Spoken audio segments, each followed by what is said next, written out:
বিএনপির দল নাকি এখন কাপুরুষ হয়ে গেছে। তো বিএনপি সন্ত্রাসীদের নিয়ে কি বললো, তো চলুন শুনি। বিএনপির সন্ত্রাসীদেরকে বলতে চাই, তোরা সাবধান হয়ে যা। বেগম জিয়া এবং শহীদ জিয়ার যে বিএনপি ছিল, সেই বিএনপি এখন নেই। বিএনপিকে এখন আপনার বড় দল বললেন না, তারা একদম ছোট দল হয়ে গেছে। বিএনপি এখন কাপুরুষের দল হয়ে গেছে। এই বিএনপি আমার মা বোনদের উপর হামলা করে, আমার মা বোনদেরকে বিবস্ত্র করার হুমকি দে।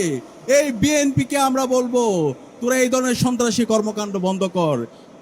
আমরা তারেক জিয়াকে বলবো, এই বিএনপির সন্ত্রাসী যারা আছে, বিএনপির যারা চাঁদাবাজ টেন্ডারবাজ এবং এই খুনের সাথে যারা জড়িত আছে, তাদেরকে আপনারা বিচারের আওতায় নিয়ে আসেন। তাহলে এই বিচারের আওতায় যদি না নিয়ে আসেন, তাদেরকে যদি আপনারা প্রশ্রয় দেন, 12 ফেব্রুয়ারি পর্যন্ত যেতে হবে না, তার আগে আপনাদের পরাজয় হয়ে যাবে। রাজাউল ভাই শহীদ কেন? তারেক রহমান জবাবে দে।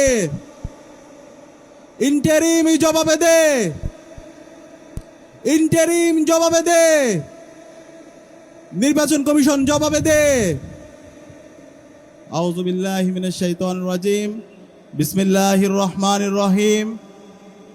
ঢাকা 12 আসনের মাটি ও মানুষের নেতা জননেতা সাইফুল আলম মিলন ভাইয়ের আজকে নির্বাচনী জনসভায় উপস্থিত সংগ্রামী ছাত্র জনতা এবং উপস্থিত বিভিন্ন পেশাজীবী সংগঠনের নেতৃবৃন্দ, উপস্থিত সাংবাদিক বন্ধুগণ, আসসালামু আলাইকুম ওয়া রাহমাতুল্লাহি ওয়া বারাকাতুহু।